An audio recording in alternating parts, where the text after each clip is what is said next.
প্রাতঃপ্রমাণ মহারাজ। কিছু বলবে? আগে আজ যে আপনি রাজবাড়ি লাগোয়া ওই পুকুরে চান করতে যাবেন বলেছিলেন।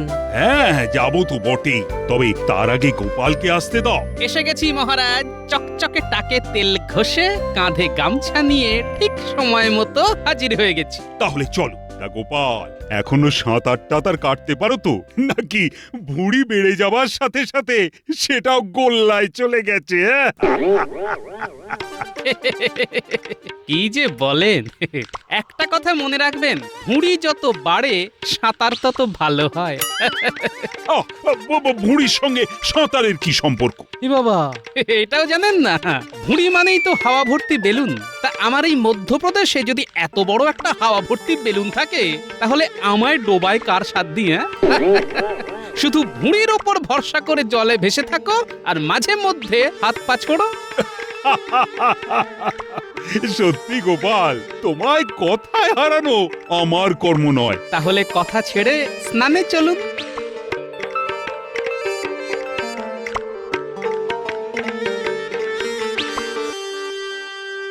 নাও গোপাল, আগে তুমি নামো। ঠিক আছে। ওরে বাপরে বাপ! কি হলো গোপাল? জলে পা দেবার সাথে সাথেই যে পায়ে কুটকুট করে কামড়াতে শুরু করে দিল। আরে কি কামড়াতে শুরু করে দিল? মাছ! মহারাজ, আপনার পুকুর তো দেখছি মাছে একেবারে টইটম্বুর হয়ে গেছে। তাই নাকি?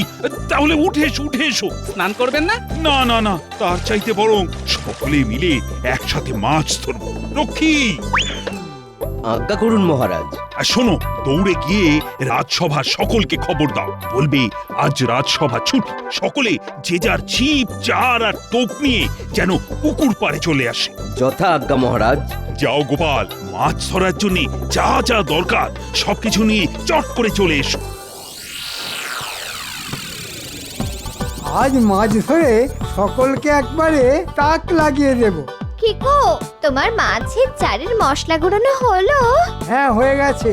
যাই, এবার পিঁপড়ের ডিমের সাথে ময়দা মেখে টোপটা তৈরি করে ফেলি। গিন্নি, আমি আসছি। অনেকগুলো মাছ ধরে আনতে হবে কিন্তু। হ্যাঁ, আমি তাহলে আসি গিন্নি।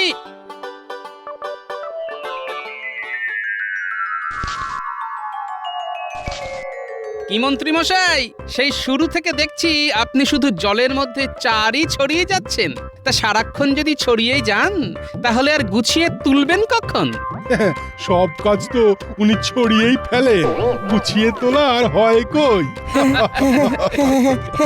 দেখুন মহারাজ, মাছ ধরার আগেই গোপাল আর সেনাপতি যদি আমাকে নিয়ে টিটকারি দিতে শুরু করে, তাহলে আমি কিন্তু ছিপ নিয়ে চলে যাব। হ্যাঁ, খোকা বাবুর রাগ হয়েছে, ধরবেন না মাছ। গোপাল আর সেনাপতি দুটোই পাজির গাছ। তাহলে আমি চললাম। আরে বসো তো, সামান্য একটু রঙ্গরসিকতা নিয়ে এত রাগারাগি করলে চলে? আরে বাবা, মাছ ধরার সময় কানের কাছে এত টাকর টাকর করলে কি মাছ ধরা যায়? হ্যাঁ, এই, তোমরা আর কেউ ট্যাকর ট্যাকর করবে না তো? না না মন্ত্রী, বসে পড়ো, বসে পড়ো। বেশি বেশি করে মাছ ধরে এতে দেখিয়ে দাও তো। ঠিক আছে, তাই দেব। যা চার বানিয়ে এনেছি না, ছিপ ফেলবো আর টকাটক ধরে সকলের চোখ টেরা করে দেব। না না না না না, আর কোনো কথা নয়। সকলে এবার চুপচাপ মাছ ধরতে শুরু করে দাও।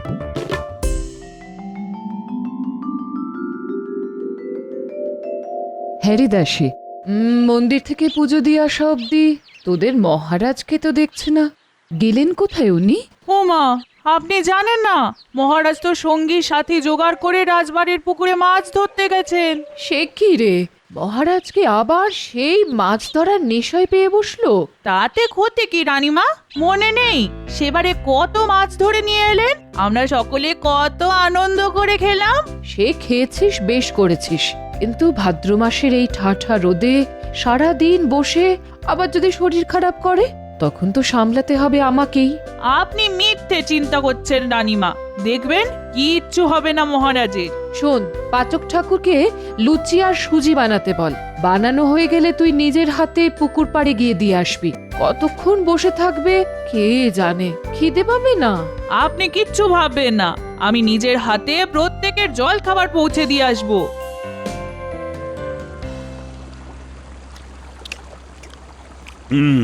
তা গোপাল চন্দ্র এই যাবৎ কটা মাছ ধরলে? আগে ওই 100 ওজনের গোটা চারেক রুই। বাহ, সেনাপতি তুমি কটা পাকড়ালে? আগে একটাই কাতলা, তবে ওজন প্রায় 250।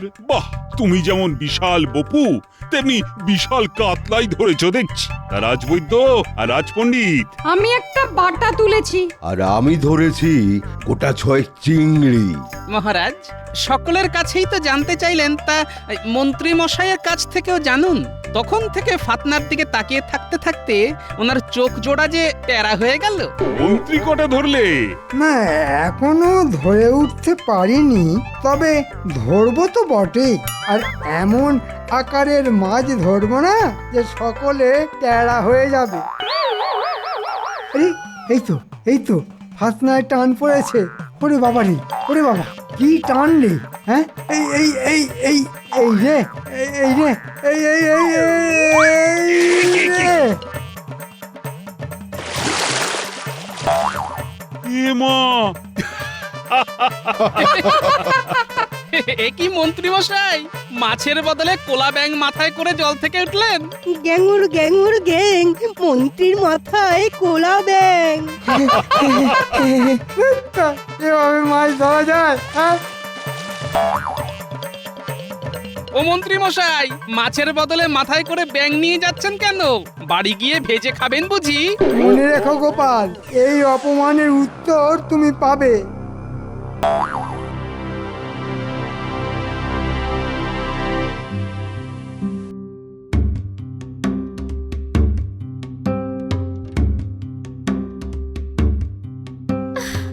সকলেই মাছ পেল, আর তুমি কিনা খালি হাতে পাক মাখা পোশাক পরে বাড়ি ফিরে এলে। ছি ছি ছি, আসলে তুমি না একটা ঢ্যাঁড়স। একেবারে বাজে কথা বলবে না তো। ওই গোপাল বেটাই তো মাছ ধরার সময় সকলকে নিয়ে এমন পেছনে লাগতে শুরু করে দিল যে কি বলবো। বলি, অত কথার মধ্যে কি আর মাছ ধরা যায়? হ্যাঁ, ও মা, মহারাজ কিচ্ছু বলেননি? মহারাজ আর কি বলবে, আসলে উনি তো ওদের দলে। তবে তুমি দেখে নিও গিন্নি, সুযোগ পেলে ওই টেকো গোপালের এমন হাঁড়ির হাল করে ছাড়বো না যে ওই পেট মোটাটা না কেঁদে কুল পাবে না। হ্যাঁ, গোপাল চন্দ্র, তোমাকে এবার একটা কাজ দেব। কি কাজ মহারাজ? দেখেছো তো আমার ওই পুকুরটা কেমন মাছে পরিপূর্ণ হয়ে গেছে। তাই ওই মাছগুলোকে নিয়ে কি করা যায় সেটা ভেবে বের করো তো। ভাবা আমার হয়ে গেছে মহারাজ। আমি আজ সকালে নিজের চোখে আপনার বাকি দুটো পুকুরও দেখে এসেছি। সবগুলোতেই মাছ একেবারে কিলবিল করছে মহারাজ। তাই নাকি? অন্য দুটো পুকুরও মাছে ভর্তি? হ্যাঁ মহারাজ, তাই ভেবেছি ভালো জেলে দেখে পুকুরগুলোর সব মাছ ধরিয়ে ফেলতে হবে। বাহ বাহ বাহ, ভালো কথা ভালো কথা। তারপর? তারপর খাবার আর দেবার মতো মাছ রেখে বাকি মাছ ওই জেলেকেই বিক্রি করে দিলে কিছু উপার্জন হবে। তা ওই উপার্জনের টাকা দিয়ে কি করবি? মহারাজ, আমাদের এই রাজ্যে আরো অনেক পুকুর আছে যার সব সিঁড়িগুলোই কাঁচা। তাই ওই উপার্জনের টাকা দিয়ে ওই পুকুরের সিঁড়িগুলো যদি বাঁধিয়ে দেওয়া যায়। সাধু সাধু, এর থেকে ভালো প্রস্তাব আর হয় না। এ হলো গোপালের বুদ্ধি। তাহলে গোপাল, পুকুর থেকে মাছ তোলার দায়িত্ব আমি তোমাকেই দিলাম। শোনো, পারলে রাত জেগে পুকুর পাহারা দিও। বেটা পেট মোটা কাল অত বড় বড় মাছও খেলো, আবার মাছ ধরাবার দায়িত্ব পেয়ে গেল। ঠিক আছে গোপাল, এবার দেখবি আমার খেলা। আমি গাঁটে গাঁটে তোর সব অপমানের শোধ তুলে নেব। না পারলে নিজের নামটাই পাল্টে দেব আমি। হ্যাঁ, কি প্রয়োজন মন্ত্রী মশাই? কেনই বা ডেকেছেন মোদের? চুপ কর মুখ পোড়া। এটা কি যাত্রা মঞ্চ নাকি? হ্যাঁ, যে সুর করে কথা বলছিস? বলুন কি কাজ? কে, পারবি তো? পারবো না মানে? যাকে বলে একেবারে ফাটিয়ে দেব। ফাটিয়ে তো দিবি, কিন্তু খুব নিঃশব্দে। কারণ মাঝরাতে সব ব্যাপারটা করতে হবে তো। তাই ফাটারে শব্দ যদি লোকজনের ঘুম ভেঙে যায়, তাহলে তো মেরে আমাদের পিঠ ফাটিয়ে দেবে। বাজে মস্করা ছেড়ে আজ রাতের মধ্যেই কাজটা করে ফেল দেখি। তা কি পাবো? খাবার মতো মাছ আর মজুরি পাবি। বুঝতে পেরেছি, মানে খাবার মাছ হাতে হাতে আর মজুরি ধার বকেয়ায়, তাই তো? না না, ঠিকঠাক কাজ করে দিতে পারলে হাতে হাতেই মজুরি পাবি। মন্ত্রী মশাইয়ের জয় হোক।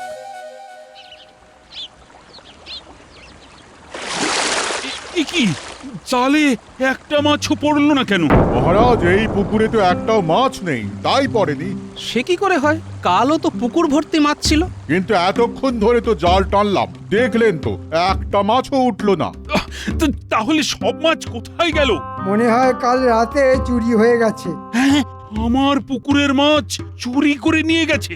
কার কার এত সাহস? গোপাল, ও গোপাল, কাল রাতে তুমি রাত জেগে পুকুর পাহারা দাওনি? গোপাল রাত জেগে পাহারা দেবে? হাহ, তাহলেই হয়েছে।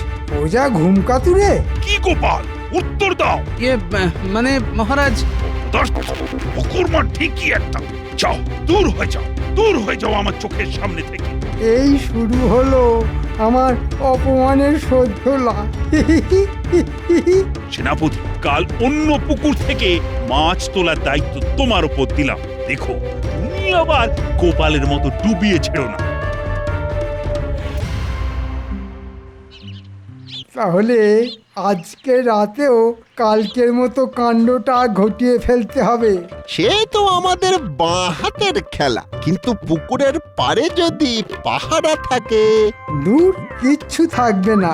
সেনাপতিটা গোপালের থেকেও বেশি কুঁড়ে। যা যা, এখন বাড়ি গিয়ে ভালো করে ঘুমিয়ে নে। সারা রাত আবার যুদ্ধ করতে হবে। ঠিক বলেছেন, জাল টানার যুদ্ধ। আচ্ছা মন্ত্রী মশাই, মাছ তোলার পর যদি দুটো মাছ গোপালের বাড়ির সামনে ফেলে রেখে আসা হয়, তাহলে তো গোপালকেই মাছ চোর বলে সাব্যস্ত করা যাবে, তাই না? তোর কি বুদ্ধি রে বটা, হ্যাঁ? আয় আয়, তোর গালে একটা হালকা করে আমি খাই, হ্যাঁ?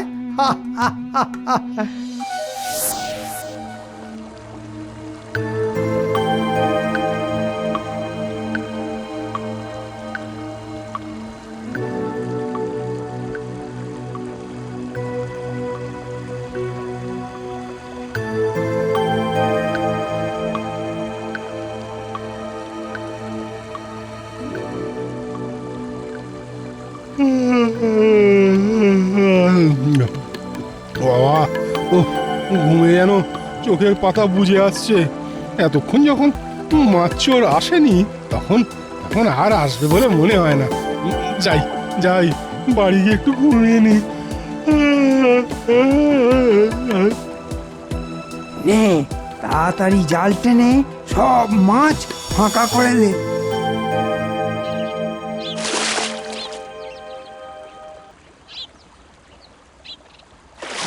না মহারাজ, এই পুকুরেও মাছ নেই। হ্যাঁ, তার মানে এখানেও চুরি? ও সেনাপতি, তুমি রাত জেগে পাহারা দাওনি? দিয়েছিলাম মহারাজ। তো দিয়েই যদি ছিলে, তাহলে মাছ চুরি হলো কি করে? চোর যদি ঘরের কেউ হয়, তাহলে তো চুরি হবেই মহারাজ। তার মানে? তাহলে আসুন আমার সঙ্গে, নিজের চোখে দেখে যান আসল চোরকে।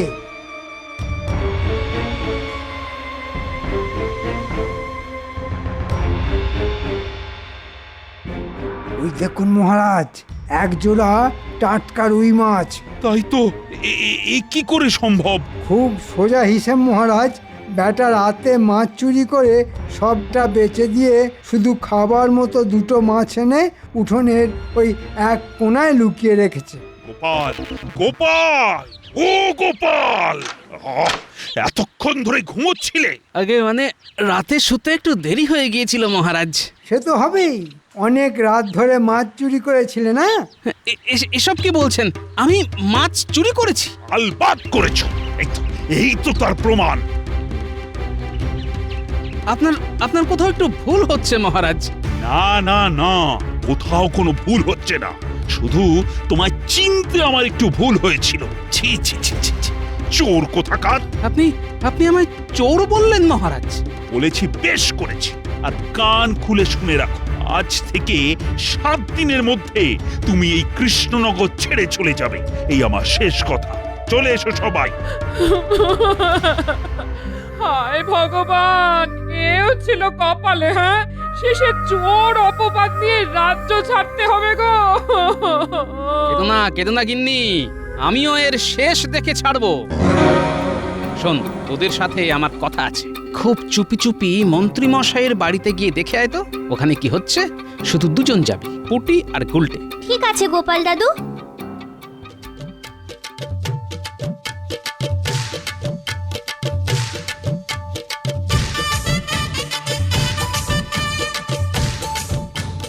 আহা, কতদিন পর এমন টাটকা মাছ ভাজা খাচ্ছি। খুব মাছ ভাজার গন্ধ ছাড়ছে, তাই না রে পুটি? চল চুপি চুপি দেখে আসি।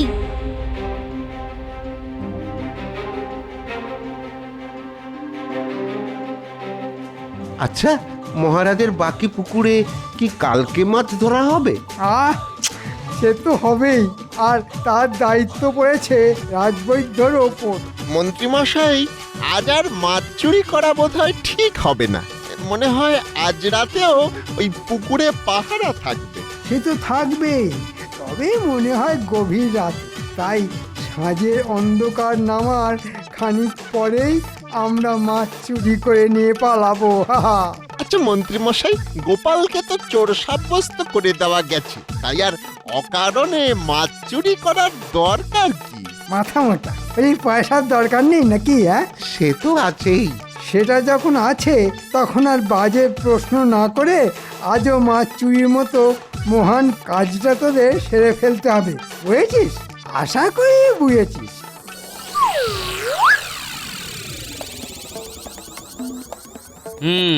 তার মানে সবই হয়েছে ওই মন্ত্রী মশাইয়ের বুদ্ধিতে। ঠিক আছে, হ্যাঁ, আজ আমি দেখাবো পাল্টা বুদ্ধির খেলা। দেখাও দাদু, আচ্ছা করে শাস্তি দাও এই পাজি মন্ত্রীটাকে। আমরাও আছি তোমার সঙ্গে। সে তো থাকতেই হবে। এখন খুব মন দিয়ে শোন, তোদের কি করতে হবে। কিরে, পারবি তো? পুরো ফাটিয়ে দেব।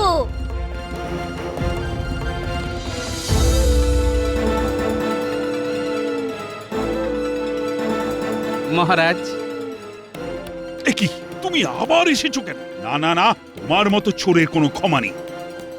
একবার যখন বলেছি তখন কৃষ্ণনগর ছেড়ে তোমায় চলে যেতেই হবে। সে তো চলে যাবই মহারাজ। তবে আজ যদি প্রথম রাতের দিকে আপনার 3 নম্বর পুকুর পাড়ে আসেন, তাহলে এক মজার নাটক দেখতে পাবেন। হ্যাঁ মহারাজ, ঠকবেন না। নাটক দেখে আপনার জ্ঞান চক্ষু খুলে যাবে কিন্তু। আমি তাহলে এখন আসি মহারাজ।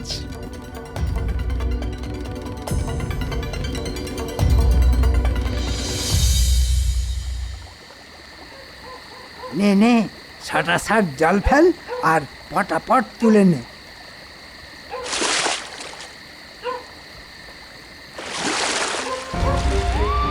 এরে বদমাশ মন্ত্রী, তুই যদি সব পুকুরের সব মাছ তুলে নিস তাহলে আমরা খাবো কি?